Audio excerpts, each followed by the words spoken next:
Hi guys, this is Raghu and welcome back to my channel.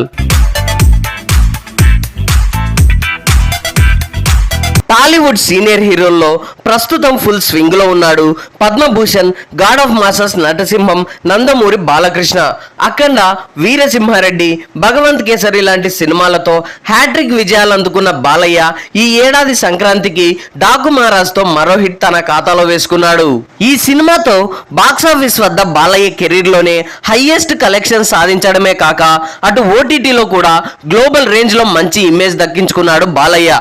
ఈ సినిమాతో Balayya range అమాంతం పెరిగిందనే చెప్పొచ్చు.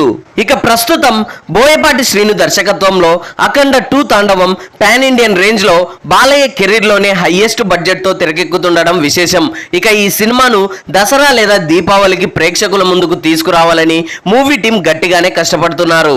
ఇక ఈ సినిమా తర్వాత బాలయ్య వరుస క్రేజీ ప్రాజెక్ట్స్ ను లైన్ లో పెట్టడం గమనార్హం. గోపిచంద్ మలినేని, అనిల్ రావిపూడి లాంటి క్రేజీ డైరెక్టర్స్ తో మూవీస్ ఉన్నప్పటికీ వీటన్నింటికి మించి ఆయన కోలీవుడ్ ఎంట్రీపై అందరి కళ్ళు పడ్డాయి. 50 ఏళ్ల సుదీర్ఘ సినీ జీవితంలో బాలయ్య తెలుగు సినిమా తప్పించి మరో భాషా చిత్రం చేయలేదు. పలుమార్లు అవకాశం వచ్చినప్పటికీ తెలుగులో బిజీగా ఉండడంతో వాటిని పక్కన పెట్టేశాడు బాలయ్య. తన తోటి హీరోలు చిరంజీవి, నాగార్జున, వెంకటేష్లు బాలీవుడ్ లో జెండా పాతగా బాలయ్య మాత్రం టాలీవుడ్ కే పరిమితమయ్యారు. ఆయనను హిందీలో ఇంట్రడ్యూస్ చేయాలని పలువురు ప్రయత్నించినా సెట్ కాలేదు.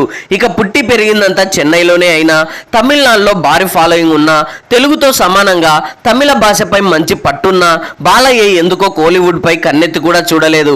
ఎంతో మంది తమిళ దర్శక నిర్మాతలు ఆయనని సంప్రదించిన పలుమార్లు బాలయ్య వాటిని తిరస్కరించారు.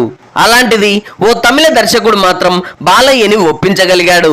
ఆయనే Kollywood star director Nelson. Super star Rajinikanth హీరోగా కంబ్యాక్ మూవీగా వచ్చిన జైలర్ ఏ రేంజ్ సక్సెస్ సాధించిందో మనందరం చూసాం. దాదాపుగా 200 కోట్ల భారీ బడ్జెట్ తో తెరకెక్కిన జైలర్ బాక్సాఫీస్ వద్ద దాదాపుగా 650 కోట్ల కలెక్షన్స్ రాబట్టడం విశేషం. అలా బాక్సాఫీస్ వద్ద ఈ సినిమా బ్లాక్ బస్టర్ సాధించడంతో జైలర్ కు సీక్వెల్ గా జైలర్ 2 ఉంటుందని ఎప్పుడో అనౌన్స్ చేశారు డైరెక్టర్ నెల్సన్. తాజాగా ఈ ఏడాది సంక్రాంతికి జైలర్ 2 అనౌన్స్మెంట్ తో తలైవా అభిమానుల్లో జోష్ తీసుకొచ్చారు. ఫస్ట్ పార్ట్ కి ఏమాత్రం తగ్గకుండా చూసుకుంటున్నారు డైరెక్టర్ నెల్సన్.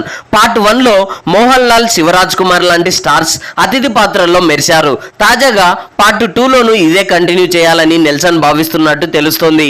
దీనిలో భాగంగా బాలయ్యని సంప్రదించగా దీనికి బాలయ్య కూడా ఓకే చెప్పినట్టు సమాచారం. అయితే జైలర్ 1 లోనే బాలయ్యను తీసుకోవాలనుకున్నప్పటికీ అది కుదరలేదు. ఫైనల్ గా ఈ క్రేజీ కాంబో ఇప్పుడు సెట్ కావడంతో బాలయ్య కోసం ఓ పవర్ఫుల్ పోలీస్ ఆఫీసర్ క్యారెక్టర్ ని డిజైన్ చేశారంట డైరెక్టర్ నెల్సన్.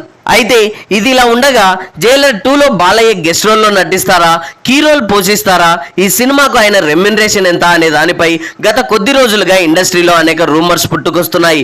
అయితే ప్రస్తుతం అందుతున్న సమాచారం ప్రకారం జైలర్ 2 కోసం బాలయ్య దాదాపుగా 20 రోజుల డేట్స్ కేటాయించినట్లు వార్తలు వస్తున్నాయి.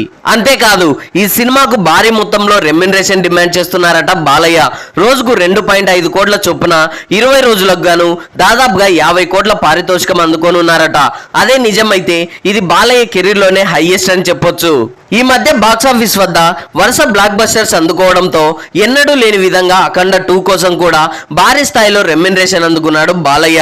అయితే ఇప్పుడు జైలర్ 2 లో కేవలం గెస్ట్ రోల్ కోసమే రికార్డ్ స్థాయిలో రెమ్యునరేషన్ ఇస్తున్నారంటే బాలయ్య క్రేజ్ ఏ రేంజ్ లో ఉందో మనం అర్థం చేసుకోవచ్చు. So that's all guys.